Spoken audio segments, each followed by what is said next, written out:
Boa noite, boa noite. Vamos dar uns aviãozinhos aqui pra turma.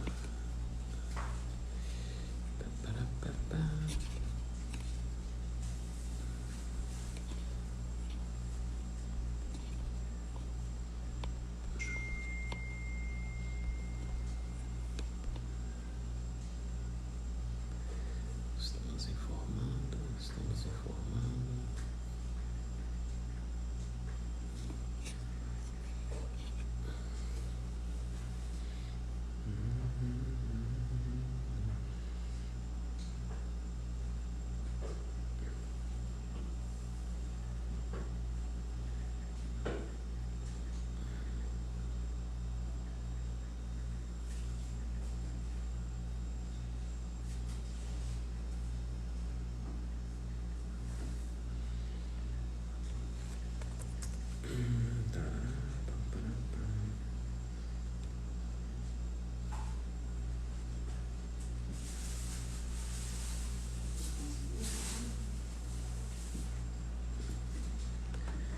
Boa noite.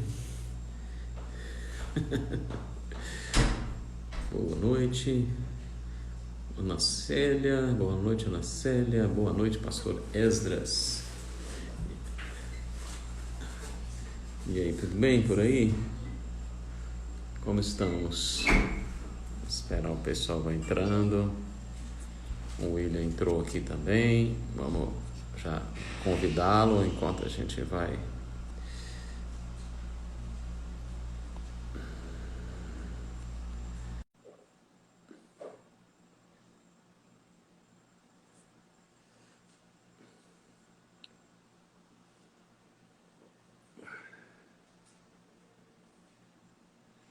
Vamos ver se aqui.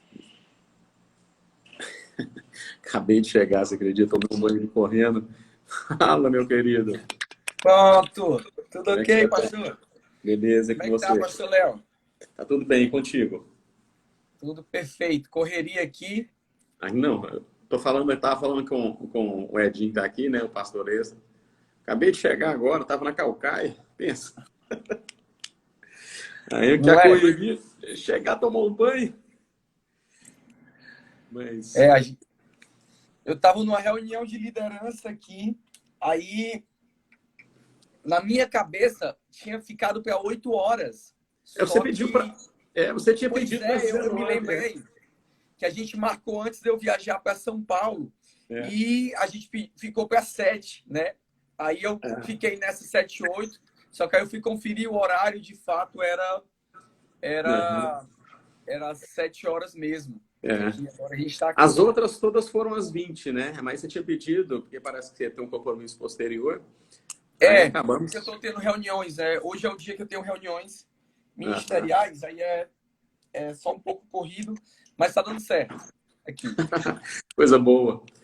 O nosso assunto hoje é um assunto bastante pertinente, né? Não é à toa que é você que está aqui conosco. Ontem foi incrível, tem sido dias incríveis, a verdade é essa. Desde o primeiro que foi com o pastor Oswaldo é o responsável pela Bíblia King James no Brasil, né? Sim. Foi ele que traduziu, então nossa primeira live Nossa. foi com ele, foi incrível. E aí quando a gente foi falar do sábado, quem trouxe a palavra foi o meu discipulador, que é o Tzadok, que ele é um judeu messiânico, judeu mesmo, não é Uau. cristão que se converteu, né? Judeu, e assim, ele tem um amor por Jesus, um amor pela restauração da igreja, então, assim, Sim, o sim. pessoal ficou apaixonado com as coisas que ele falou. E nós fomos construindo com o pastor da Lagoinha também, o pastor Adelso, e Sim. depois, ontem a gente fez com a Ana, Uau. né?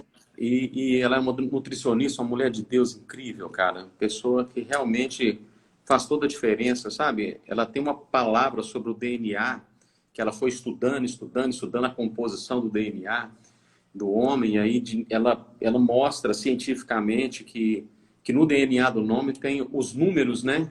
A sequência numérica, se você jogar isso dentro do alfabeto, né? Do alfabeto hebraico, vai dar Yud, He, Vav, He. né? São as letras do próprio Deus. É incrível, cara. Ontem, assim, sabe, realmente... Então, assim, tem sido os dias incríveis. Também tem sido os dias de muitas lutas, meu irmão. Porque quando a gente se levanta para falar de mandamento, né? A gente sabe que o nosso inimigo não quer, ele prefere que os irmãos fiquem vivendo essa graça Sim. libertinosa que está sendo ensinada aí para os nossos irmãos, né? Como se o sacrifício na cruz não valesse de nada. Né? Como se Jesus morreu na cruz para você viver a mesma vida que você tinha. Só que agora você aceitou Jesus. Mas você continua indo para os bares, você continua indo para as festas, você continua transando com a sua namorada, você continua cobiçando a mulher do próximo, né? Você continua fazendo tudo que você não deve. Mas você aceitou Jesus. Mas tudo é graça agora. Então, nós temos essa visão de que para a gente ter uma obediência sincera a Jesus, a gente precisa seguir mandamentos, né? Há um estudo que diz que na Torá são 613 mandamentos, mas no Novo Testamento, vamos dizer assim, são 1050. Então, por quê? Que tem mais mandamento na Nova Aliança do que na aliança anterior? Porque na Nova Aliança é o sangue de Jesus que está envolvido. Né? É o sangue do nosso Deus que está envolvido e a gente precisa levar isso um pouco mais a sério, né? E a gente nós estamos assim nesse contexto. Eu vou te dar bastante liberdade para você falar sobre o assunto. Eu só quero fazer a colocação aqui do Êxodo 20, né? Êxodo 20, 14. Não cometerás adultério. Não cometerás adultério. É uma coisa que... É uma coisa lógica, vamos dizer assim, não é? É uma coisa lógica. Porém, debaixo de toda essa lógica, a gente percebe o seguinte: Jesus ele traz um mandamento um pouco diferente. Ele diz, na lei, na Torá, diz, não adulterarás. Eu, porém, vos digo, se os seus olhos cobiçarem uma outra pessoa, você já adulterou contra ela. Você, meu irmão, é um camarada que tem um pastor que tem trabalhado para uma geração, para levantar uma geração. Você tem um chamado geracional. O motivo da gente ter realmente ido atrás do irmão para poder trazer, para a gente conversar, trazer essa palavra para nós hoje, é porque o adultério ele quebra o processo da geração. O adultério é um pecado contra o corpo. Eu gosto muito do livro dos Reis. Quando você vai lendo o livro dos Reis, você vai ver uma coisa muito interessante. Você vai ver que Deus vai falar o seguinte, a Ana entrou aí, você vai ver o seguinte, Deus vai dizer, o rei fulano de tal procedeu bem, mas ele não tirou os autos que foram levantados por seus pais. Ou ele vai dizer, outros reis procederam mal, pior do que os seus pais. Boa noite, minha querida Ana Cristina, que entrou aqui. Nós estávamos falando agora há pouco da nossa live de ontem. E o que significa autos? Isso é uma coisa interessante da gente entender. Qual que é a diferença de autos e altares? Porque os altares eles eram edificados para adoração ao Deus de Israel. Mas os altos, eles adoravam tanto ao Deus de Israel, como adoravam a Astarote, que era a Deus das nações naquela época. Como se adorava a Astarote naquela época? Com orgias sexuais. Sim. Né? E aqui eu deixo o gancho para você seguir, meu irmão, porque o seu público é um público jovem, né? E esse é um assunto que, com certeza, é um assunto que você domina muito bem. E eu quero deixar você de seguida aí para frente. O tema, né? Que é dessa live de hoje, não adulterarás, né? Que é um dos mandamentos que ficou pressuposto, estabelecido. A primeira coisa que a gente precisa ter claro na mente é que a lei é um retrato exato de Deus. A lei é um retrato exato de Deus.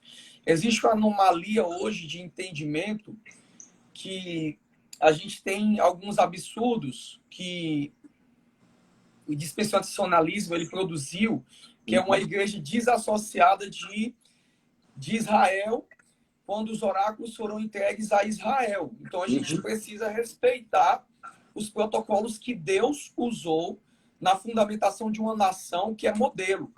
E né? Paulo fala isso em Romanos 9, né?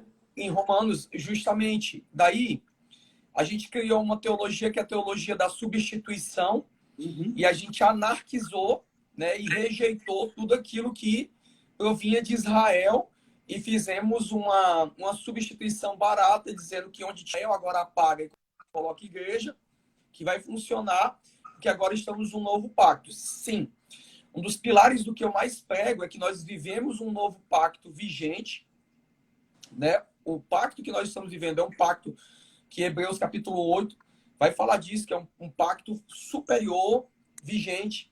Só que quando eu olho para a Bíblia, eu olho como um panorama completo.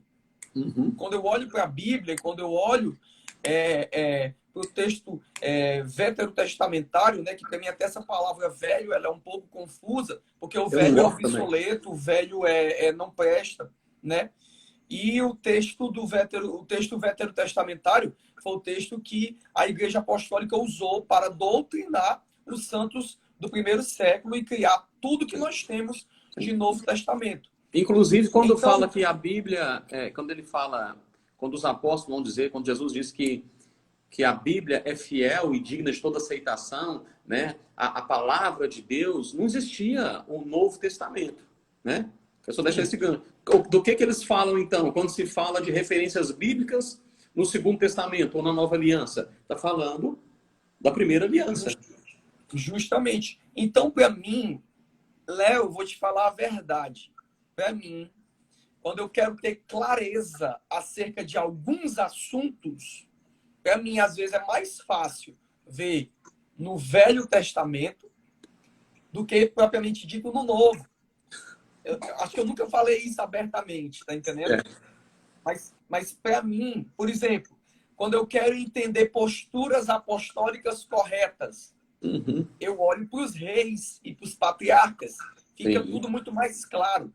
Eu não sei se é porque eu trabalhei tanto a mentalidade alegórica, né, e assimilativa, que hoje para mim fica muito mais claro, porque os códigos eles vão se decifrando em mim, tá entendendo?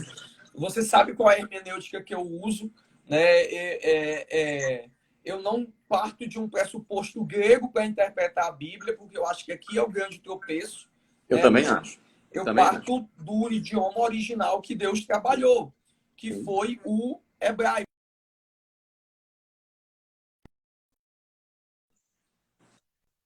Rachens, né? Alguns santos de Deus que explicam, alguns Sadiques. Que vão explicar que Deus, quando ele criou o universo, quando diz que Deus criou pela sua palavra, na realidade, ele fundamentou o universo em cima das 22 vogais, né? Das 22 consoantes, perdão. Né? Ele soletrou as 22 e todo o tecido da existência ele foi construído em cima da palavra. Por isso que vai se dizer, se você tirar um tio ou um J, que na realidade não é tio e nem J. Né? É um yud e um traço. Se você fizer isso, você vai confundir tudo. Por quê? Porque a gente sabe que a leitura bíblica no hebraico ela é numérica. E na matemática, se você alterar um fator, você vai alterar o resultado final. Por isso que é muito complicado você pegar o texto texto veterotestamentário e, né, rejeitar ele. E vamos fazer o seguinte. Velho Testamento, pessoal, é a Primeira Aliança. O Primeiro Testamento. Primeiro Testamento e o Novo e o Segundo Testamento ou a Nova Aliança. Porque eu também não gosto desse termo. Esse termo é ruim. E leva a gente a dizer o seguinte: se é velho, não serve mais. Se é velho, não serve mais. Isso mesmo, né? Então, o que é que acontece? Quando chega, principalmente, quando chega no texto do Pentateuco, da Torá, aí é que complica. Por quê? Porque a maior testemunha de Cristo no Primeiro Testamento é Moisés. Sim. Moisés foi o maior evangelista a falar, a saber de Cristo. A vaca Exato. vermelha fala de Cristo. Sim, O altar, é o lindo o altar texto, fala de inclusive. Cristo. Tudo fala de Cristo. A pedra que jorrar, tudo fala de Cristo. Uhum. Tudo tem a ver com Cristo, né? Tudo, Então, tudo, tudo. Não é à toa que Jesus é vai a dizer o maior quê? testemunha de Cristo no Antigo Testamento, né? É Moisés. Sim. Então, quando a gente pega os mandamentos como um retrato de Deus, como um modelo exato de Deus, a gente sabe que o apóstolo Paulo vai dizer que a lei mata. Se a gente pegar o rigor da lei, ninguém vai conseguir viver. E Jesus mostrou isso, dizendo, ó, a lei diz, não adulterarás. Aí Jesus, ele traz o rigor real da lei. Se você olhar, Uhum. se você olhar com má intenção, você já adulterou. Sim. Então, aqui é que a gente entra. Por quê? Porque quando eu falo assim, não adulterarás, e entendo que este mandamento é um retrato da natureza de Deus, eu começo a entender todo o amor que existe por detrás disso. Exato. Tá entendendo? E todo o amor que existe por detrás disso não é um Deus querendo simplesmente cortar as aventuras sexuais de um pervertido. Uhum. Na realidade, está falando de um Deus que é extremamente compromissado com aquilo que ele se aliança. Uhum. Então, o adultério, ele quebra um protocolo da natureza, que é a aliança, Uhum. né? E é muito engraçado que se você pega as palavras homem, né, e mulher no hebraico, você vai ver que elas são complementares. É uma coisa que se encaixa. Ou seja, Deus dá uma palavra para o casamento, Deus celebra o casamento, e daí entra o adultério. O adultério é de uma covardia sem igual. Tá entendendo? Porque ele fere uma pessoa que se aliançou. Então, Deus, ele se revela no mandamento quando ele diz assim, não adulterarás. É como se fosse Deus imprimindo para o homem, dizendo assim, eu vou fazer uma aliança com você que eu não vou quebrar. Eu não tolero adultério. Sim, sim, sim. Então, É interessante a gente entender que toda a Bíblia, quando a gente se aprofunda um pouco mais na cultura, você falou uma coisa que realmente é o que eu estava conversando com Deus quando eu estava vindo para cá. É interessante o seguinte, que eu estava, inclusive, eu tenho um casal de pastores que a gente dá cobertura, né, e já dá discipulado fora, nos Estados Unidos, e a gente sempre fala, porque são discípulos antigos nossos, sabe? E ele estava mostrando algumas coisas que eu tenho colocado para ele, para um amigo dele lá também, que é um discípulo, né? Ele falou assim, é engraçado, né? Como é que as pessoas vão trazendo essas coisas judaizantes para a igreja.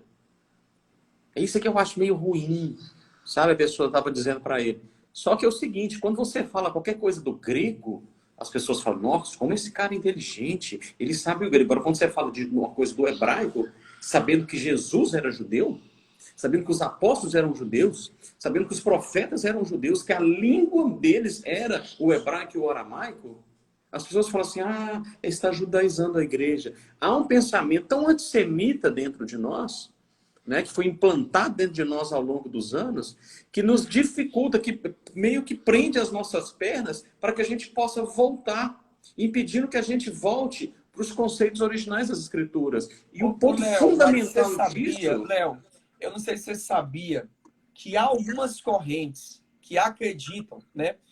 Porque a Bíblia, que muito do mundo pentecostal, que é o mundo atual hoje, bebeu muito, né? Foi a Scofield, né? Isso. E ela, algumas linhas acreditam que ela foi financiada pela maçonaria a fim de criar, da maçonaria oposta, né? Não da maçonaria judaica, a fim de criar justamente um problema antissemítico, né? Você vê hoje um pensamento muito incrustado antissemita. Você às vezes tem excessos de um lado, né? E você vê que pessoas que literalmente assim, por exemplo, acontecendo atualmente o transtorno que está acontecendo em Israel, aí você vê crente falando assim, mas nós temos que orar pela Palestina. Não, querido, peraí, calma. A gente tem que orar por todas as nações, mas em um período de conflito, como esse que Israel está vivendo, Jesus mandou orar pela paz de Jerusalém. Isso. Tá entendendo? É isso. É o Salmo 122, meu irmão. Nós precisamos ter esse entendimento. O que eu estava falando? A Bíblia nada mais é quando você entende esse conceito semítico.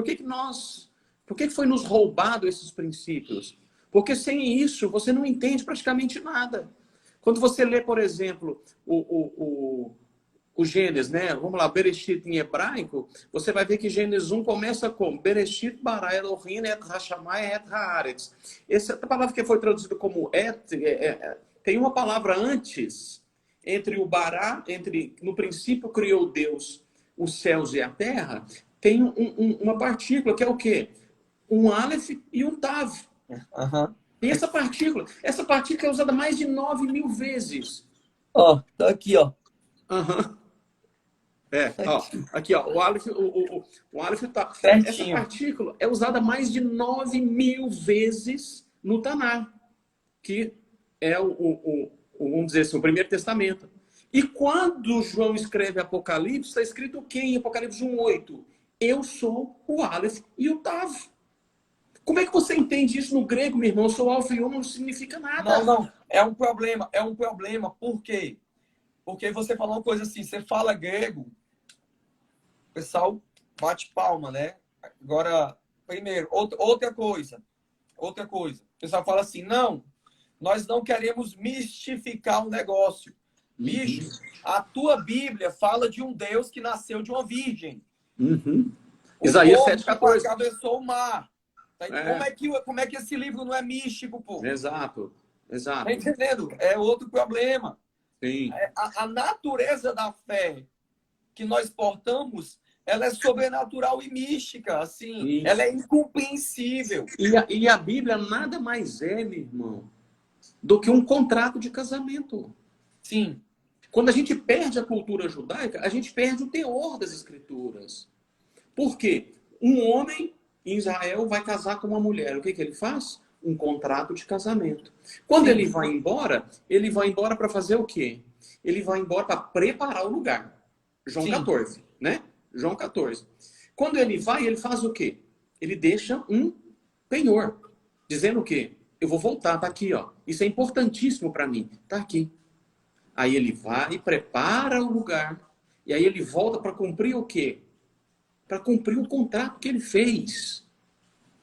Para pegar o penhor que ele deu. Ele deixou para nós a palavra, ele deixou para nós o Espírito como penhor dessa aliança de casamento. E é por isso que ele vai dizer, eu odeio o adultério, eu odeio o divórcio. Pronto, era isso outra coisa. Ó.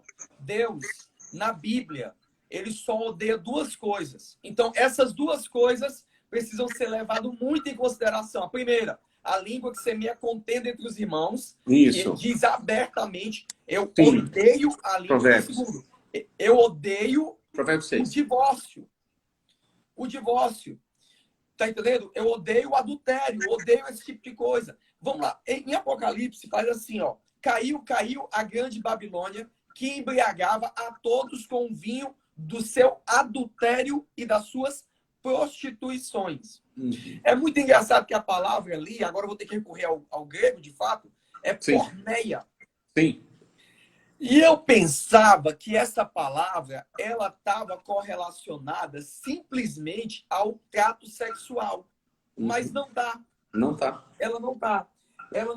Ela não tem a ver só com aqueles que se prostituem e adulteram no sentido do casamento em si, prostituir, mas também de prostituir e adulterar essência. Exemplo, hoje nós temos uma fragilização moral na nossa sociedade, que são homens que eles têm adulterado o perfil de hombridade dentro das suas casas. Então, a gente tem uma quebra direta desse mandamento que é um retrato de Deus. Homens que não traem as mulheres, homens que não estão vendo pornografia, mas não são homens dentro de casa. Eles não possuem um papel de formação social, familiar. Tá entendendo? Por exemplo, o menino deu problema no colégio. Quem vai resolver o problema é a mãe. É a mãe. É a mãe. Deu problema lá fora com o vizinho, quem vai resolver é a mãe. Este Uhum. homem também adulterou. Este Entendi. homem também quebrou uma imagem do retrato de Deus, que é o pai provedor, o pai que estabelece a identidade. Por exemplo, a gente passa por uma crise, existe um livro muito bom mesmo, esse livro é fantástico, ele se chama Formando Cavalheiros para os Dias de Hoje, que o autor, ele leva a sociedade moderna a questionar uma coisa que se chama adolescência. Uhum. Que ele fala que todas as sociedades estruturais, né, na qual o mundo se formou, elas não tinham algo chamado adolescência. Elas tinham o menino e o homem. Sim. E entre essas duas fases, um rito de passagem, a qual o menino era introduzido dentro da realidade dos homens, e agora ele começava a andar com os homens, para que quando chegasse na fase adulta, ele seria reconhecido pelos homens da sociedade como um homem apto ao casamento. Uhum. Então, o que é que a sociedade pós-moderna fez? Ela acabou com isso, criando um limbo existencial chamado adolescência. Uhum. Porque quando você é menino, faz as coisas de menino. Uhum. Sim. Né? Quando você é homem, você pode fazer as coisas que menino não faz. Mas quando você está na adolescência, você não é nada. Você não pode fazer as coisas de menino, porque você já não é criança. E você também não pode fazer as coisas de adulto. E Paulo então, fala o que isso, né? acontece? Hã? Paulo fala isso, quando eu era menino, eu fazia coisas de menino. E agora eu sou Justamente. adulto, faço coisas de adulto. Só que a gente criou uma ruptura social com os homens. Então, o que é que acontece? Chega uma fase que, quando entra na fase dos 11, 12 anos, aí a gente cria a adolescência e rotula isso, pragmatiza isso como um período de deficiência do ser, de trabalho, de crise. O problema tá porque era para ser uma fase de treinamento e é uma fase que o indivíduo é entregue à sua própria vontade e fica sem treinamento. E nas principais sociedades, você vai ver, no judaísmo, o menino, quando chega na etapa dele, como Jesus fez o Bárbara Caio, Jesus passou por um processo Bar mitzvah, né? ele dentro da realidade adulta. E agora ele é adulto? Não. Agora ele ia ser treinado, processado a virar um homem. Aí hoje a gente chega para a sociedade e diz assim, seja homem. Aí ele vai perguntar, como? Como? Se eu não tive um mentor... Eu não tenho referência. Eu não tive ninguém que me ensinou, ninguém que me ensinou a lidar. E é muito interessante que esse autor, Léo, ele pega e traz o sistema de cavalaria, né, da Idade Média, e ele explica o processo. Você pegava um menino com 6 anos, olha como é que era para formar um cavaleiro. Com 6 anos ele era tirado da casa dos pais. E agora, o primeiro trabalho dele era ser pajem. Ele ia cuidar de uma rainha. Ele ia levar a roupa dela, a comida dela, ia aprender as coisas do palácio, dos 6 aos 13. Com 13 anos agora, ele era tirado do palácio, ele teria aprendido as normas de etiqueta, ele teria aprendido como cuida de uma mulher, como honra uma mulher, como respeita uma mulher, e agora, com 13 anos, ele vira o escudeiro. E ele vai para a tutela de um cavaleiro, e esse cavaleiro vai ensinar ele a usar armas, a montar todo o trato com relação ao cavalo, às montarias e ao uso, a ser um espadachim, e ensinar também como ele viajar e lidar com circunstâncias. Para quando ele chegasse com 19 anos, ele receberia a ordem dos cavaleiros. O cara estava pronto com 19 anos.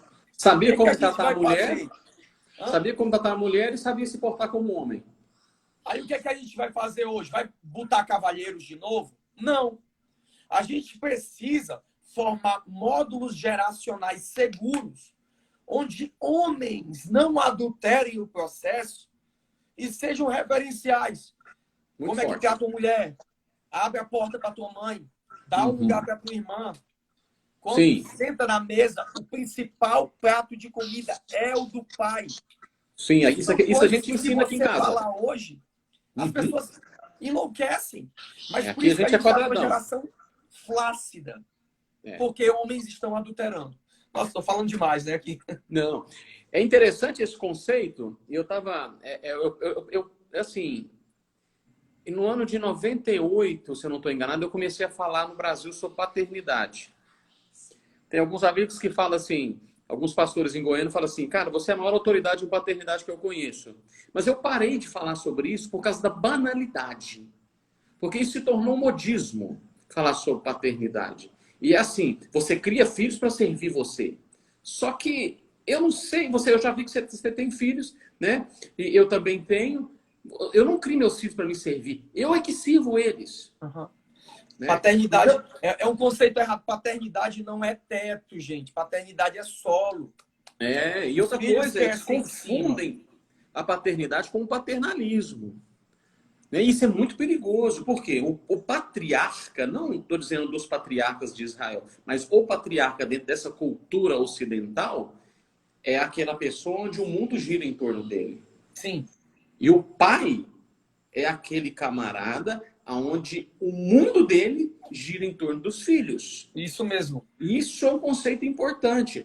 Eu gosto muito do texto de Romanos 8,15, porque é um texto extremamente mal interpretado, mal compreendido, por não conhecimento da cultura semita.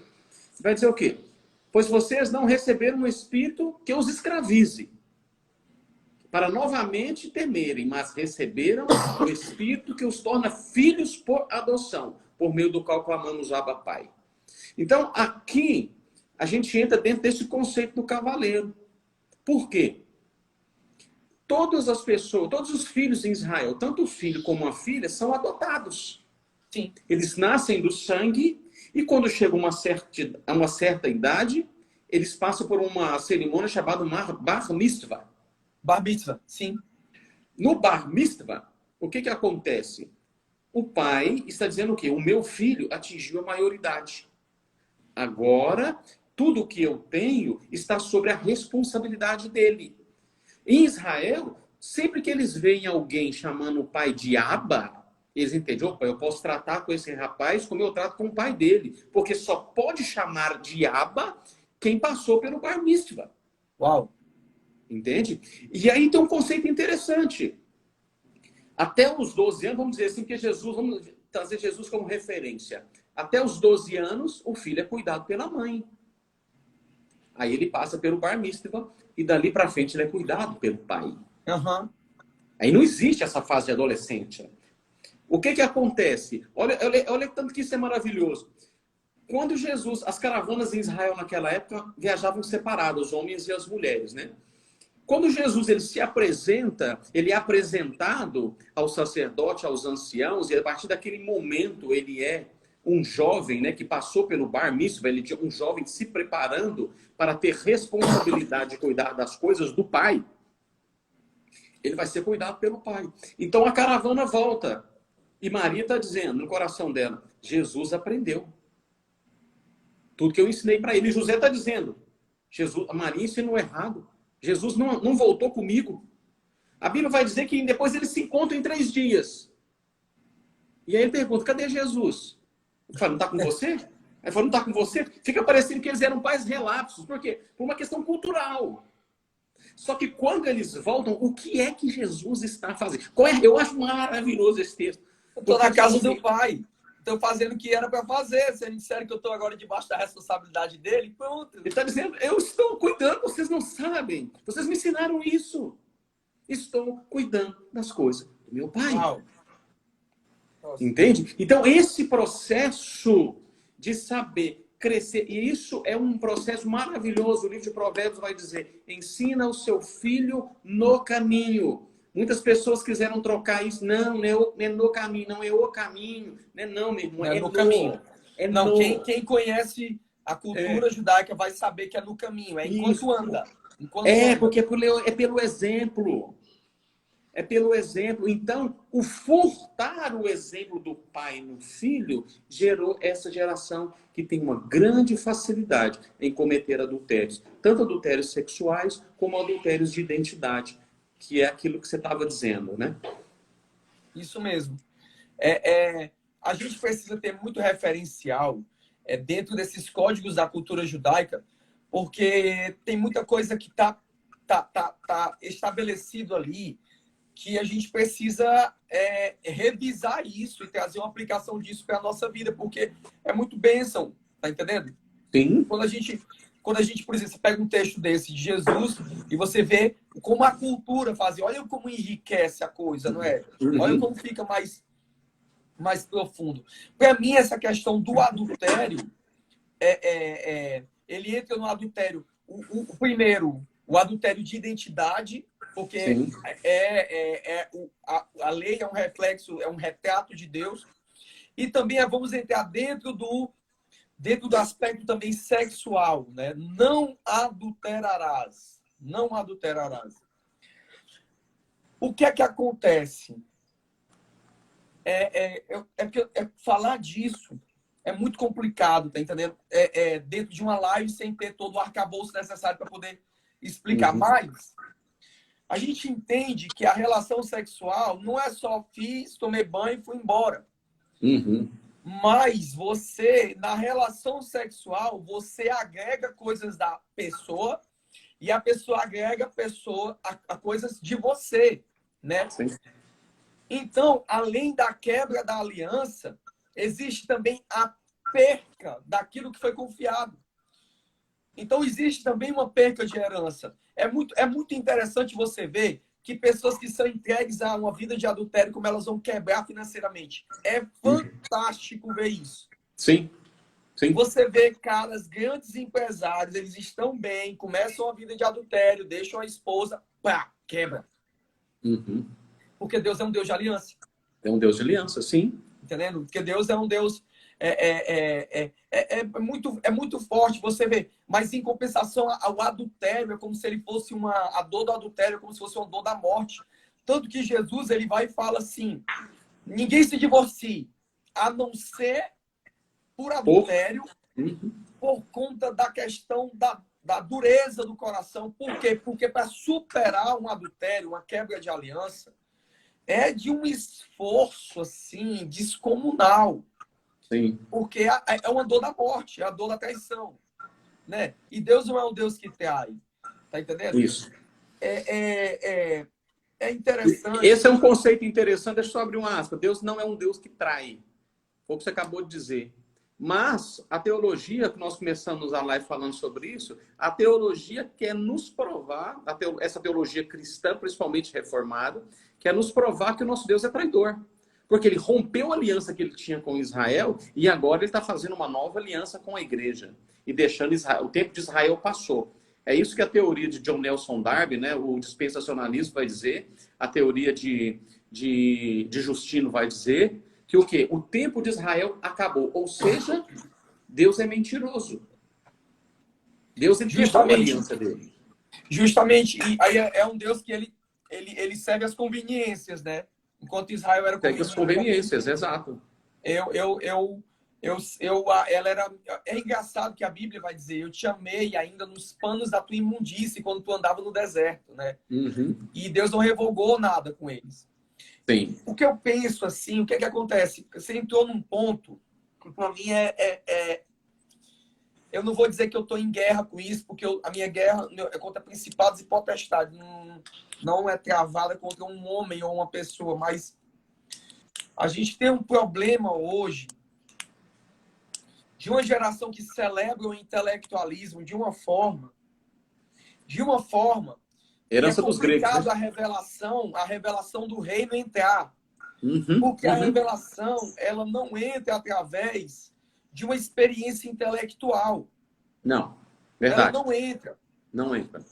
A revelação, o reino e o entendimento dele, ele entra através de uma experiência. É por isso que ele fala, os verdadeiros adoradores vão me adorar em espírito e em verdade. E como se conhece a verdade? Experimentando. Provar e ver de que o Senhor é bom. Então, a forma como você compreende o reino é experimentando o reino. Sim. O processo é inverso. Tá entendendo? O processo é inverso. É por isso que, assim, se você pega a metodologia de pensamento que existia no Oriente Médio, que também é a metodologia de pensamento judaico, e você pega pensadores desse lado do planeta e tenta trazer para hoje, os caras não sabem nem como ler. Porque estão acostumados com um pensamento muito cartesiano. Sim. Tá entendendo? Cara, se você pegar um mestre nas escrituras que entendeu, bebeu, sabe, dos oráculos de Deus, você vai ver que o cara tá falando uma coisa, parece que é aleatória, não tem começo e nem fim. Só que quem tem os códigos vai entender. Esse cara tá falando coisas, soltando, ele vai depois traçar uma linha assimilativa e fecha tudo. E aí a revelação vem plena. E assim é como é a Bíblia. Porque se você for querer entender de uma forma metodológica, analítica, lógica, não vai dar. Por exemplo, a minha experiência com o adultério. Qual é? Eu adulterei? Não, na minha vida eu nunca passei por essa experiência, graças a Deus, e coloco cercas muito altas na minha vida para que eu não adultere. Mas por que eu falo isso? Porque eu sou bom? Não, porque eu tive uma experiência com ele. Eu não tive uma experiência intelectual com adultério. Eu não tive essa experiência. Ai, que eu li o livro do John Piper, me falou isso. Eu li o livro do A.W. Pink. Eu li isso aqui e tal, do Chesterton. Li isso aqui, do Roger Scruton. Não. Eu tive uma experiência com Deus. Sim. E essa experiência não tem condições da gente ser fiel pelo intelecto. Não tem. Foi isso que os gregos tentaram fazer e falharam. Léo, o meu avô, meu bisavô, no caso, ele foi um dos pastores, fundador do movimento pentecostal aqui no estado do Ceará. Né? Meu bisavô andou com Daniel Berg, com Gunnar Vini. Sabe como foi que ele morreu, Léo? Ele morreu adulterando em cima de uma irmã da igreja. Uau. Misericórdia. E essa era a marca que eu carregava. Meu pai adulterou. O meu avô, que era um homem íntegro, morreu com 29 anos. Então, um cara que Deus levantou para ser restauração, morreu. Né? E meus tios e minha mãe se desviaram, porque isso na década de 70, né? Na igreja. Então, a igreja não soube lidar com uma viúva e 6 filhos. Só que quando foi com 9 anos de idade, uma irmã do meu avô, né, uma tia-avó minha, me levou para a igreja. Eu encontrei Jesus, aí entrei na igreja. Só que eu, como todo jovem no Brasil, na nação extremamente sexualizada, tinha que lutar a luta da sexualidade. E quando eu casei, em 2008, eu não adulterei, mas eu vivia na sombra do adultério. Eu tinha muito medo, Léo, muito medo. Eu era tentado, como um pastor novo, sabe? Então, eu não tinha um Principalmente com essa teologia, né, da maldição hereditária, né? E aí, o que acontece? Eu não tinha um mentor para estabelecer cerca segura sobre mim, né? Você tinha uma igreja, você tinha líderes, mas eu não estou falando alguém para te treinar geracionalmente, né? Então, eu passei por perigos ministeriais. Por pouco eu não caí no adultério. Aí, por pouco mesmo, pela bondade de Deus. Só que aquilo me maltratava muito. Então, um dia, orando, e eu pedi ajuda para minha esposa, eu tenho medo disso, eu passo por essas lutas, e daí o que foi que aconteceu? Eu tive uma experiência. Eu vi Jesus me tirando de um ambiente de adultério e me firmando, sabe, na Yetserá dele, na árvore da vida dele, sabe? E essa experiência ela não é entendida pelo intelecto, cara. Ele tirou as folhas da árvore, passou em mim, me deu vestes novas, eu bebi da água da vida, e isso foi numa visão. E quando eu voltei, cara, aquilo tinha sido removido de mim, tá entendendo? Essa é a minha experiência. Então, eu não falo disso, não é porque eu não tenho lutas, não é porque eu sou perfeito, foi porque a graça dele operou transformação em mim. Porque a graça, quando falamos de graça, falamos de governabilidade. A graça vai produzir uma governabilidade em você que nenhuma lei externa vai produzir. Porque ele colocou a Torá, ele colocou os mandamentos, ele colocou dentro de mim agora. Eu não sou governado por fatores externos, eu sou governado por algo interno. Tá entendendo? E é isso que essa Paulo é a vai experiência dizer. com adultério. E é isso que Paulo diz, né? Porque a lei de Moisés, a Torá, a instrução, ela era exterior. Só que agora, na nova aliança, ela é interior. Interior. Então, ela te governa de dentro para De fora. dentro para fora.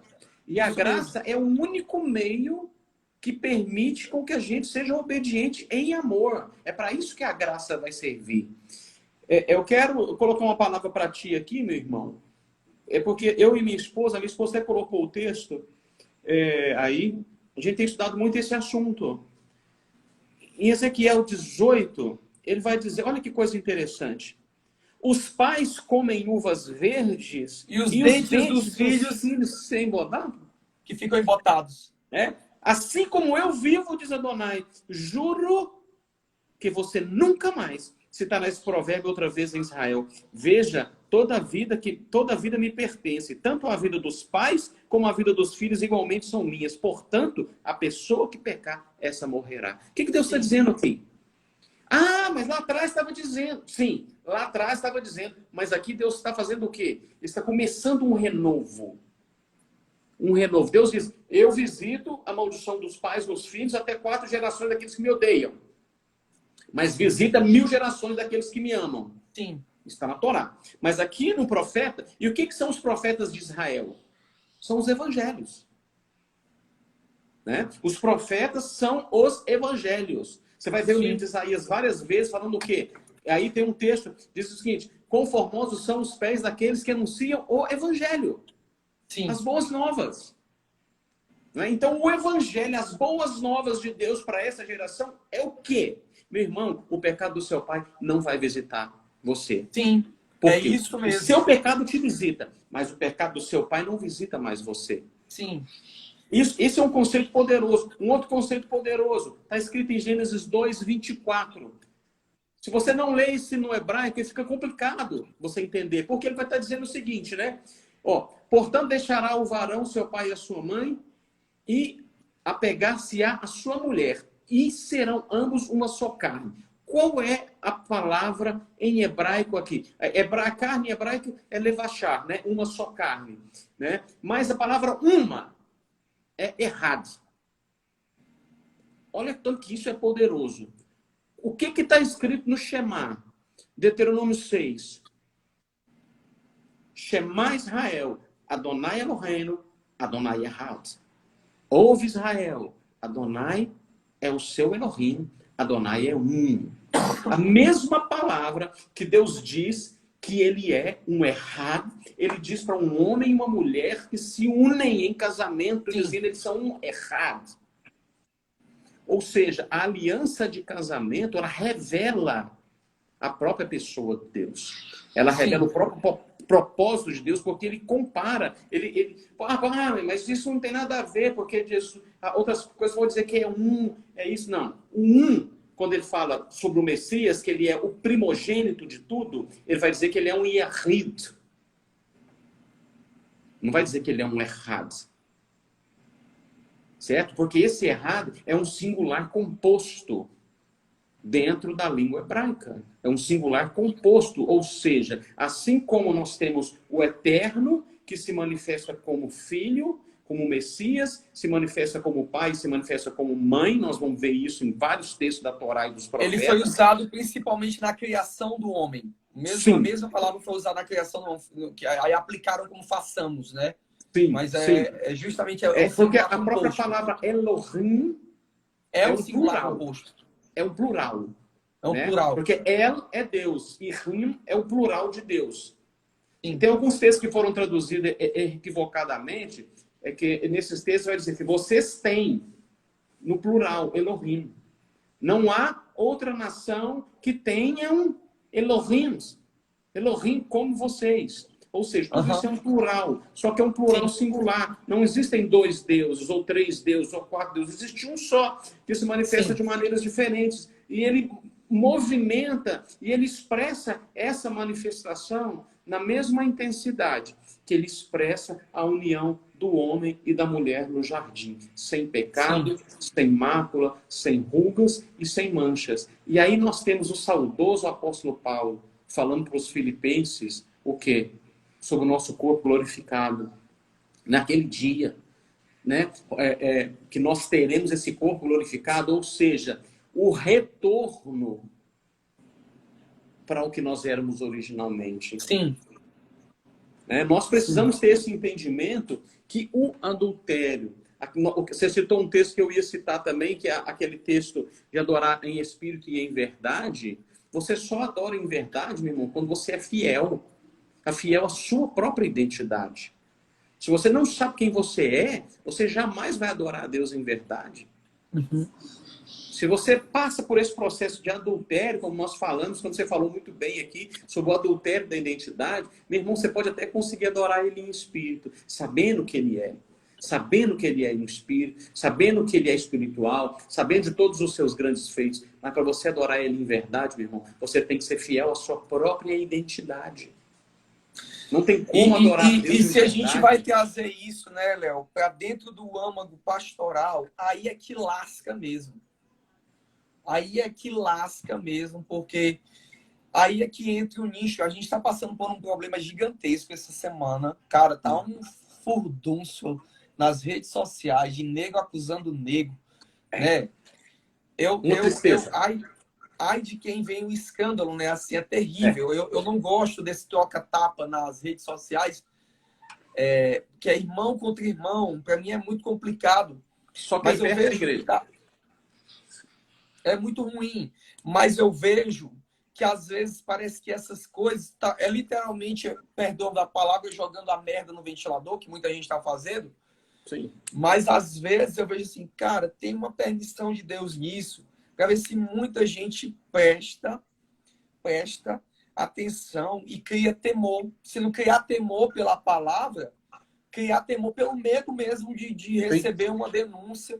Porque assim, ó, eu ouvi uma vez de um ministro, de um apóstolo muito precioso lá do Uruguai, e ele falou uma coisa: a nós pastores nunca é permitido, nunca, usarmos da nossa posição para obter favor ou privilégio sexual de alguém.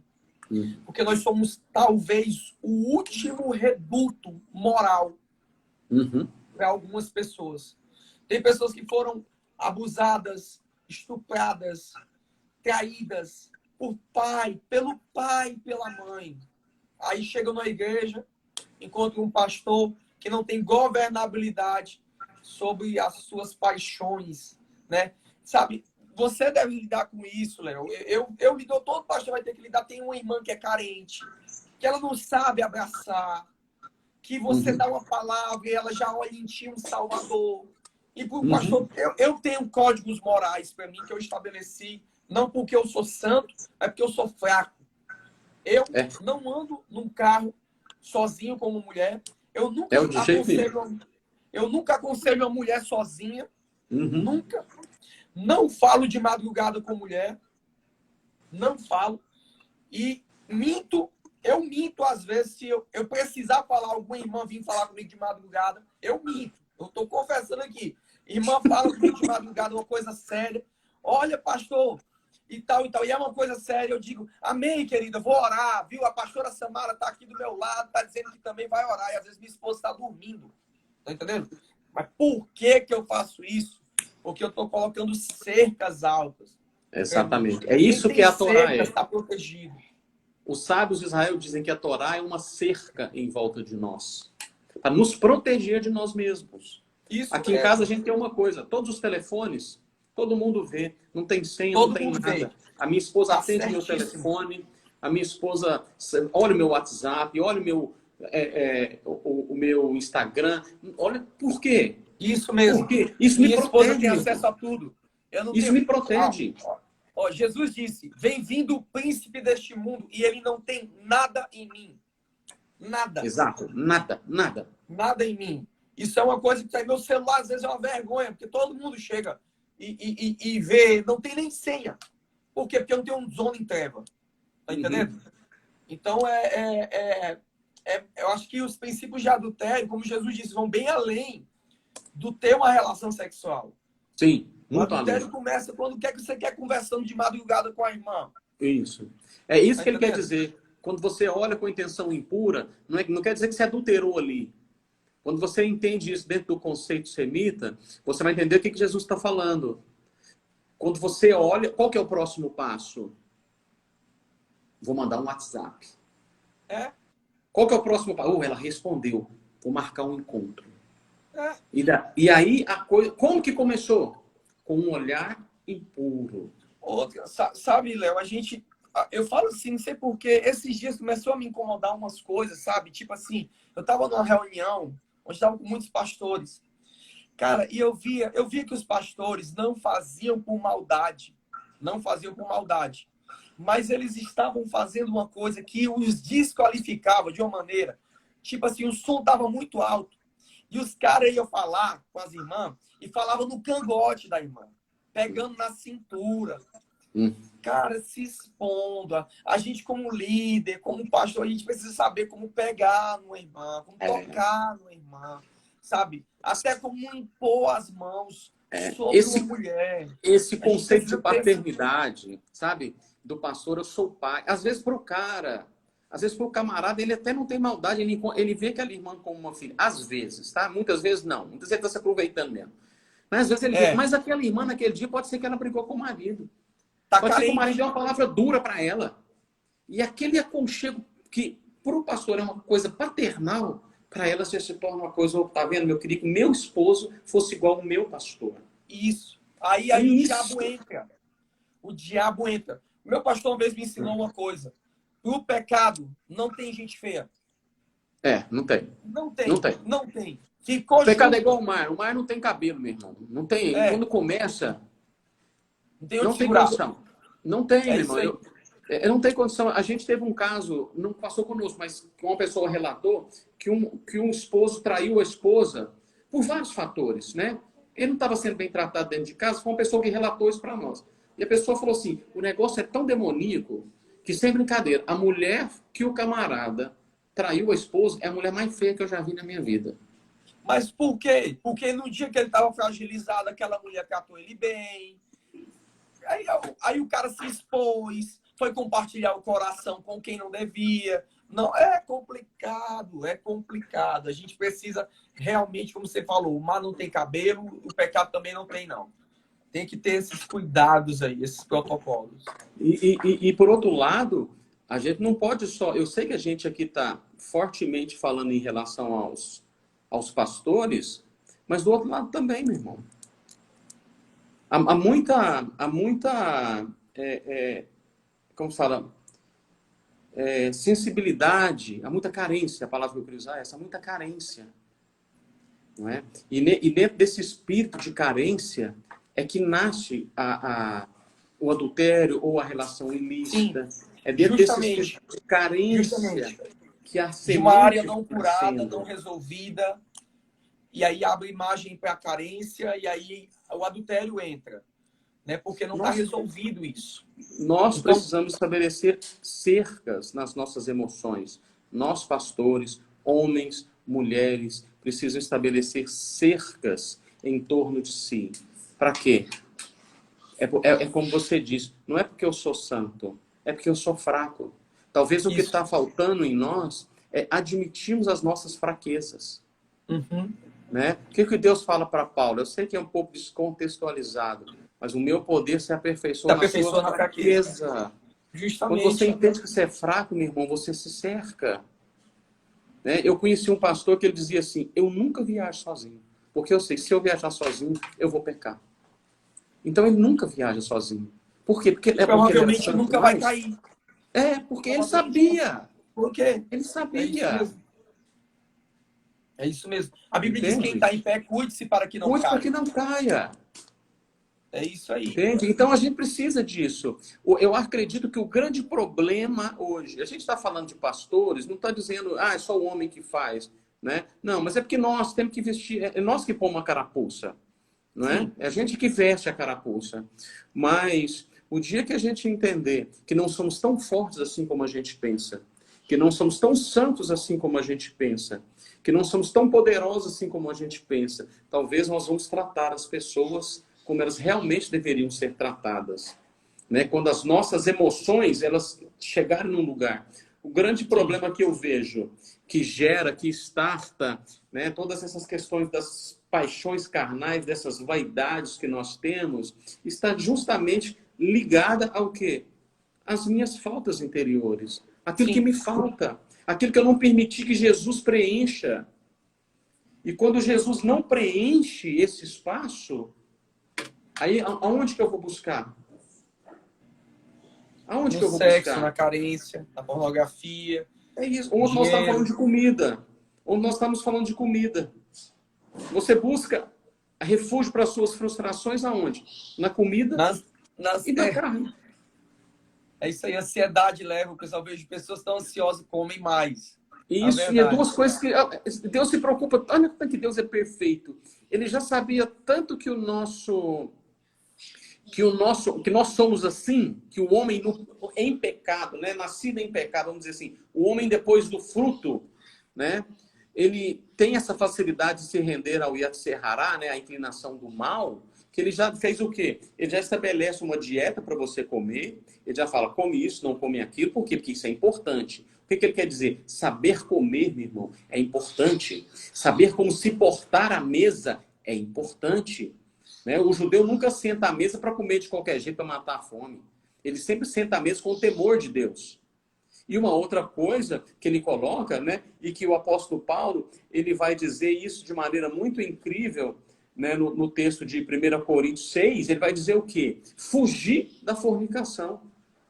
Né? A partir do verso 18, fugir da fornicação. Todo o pecado que o homem comete está fora do corpo.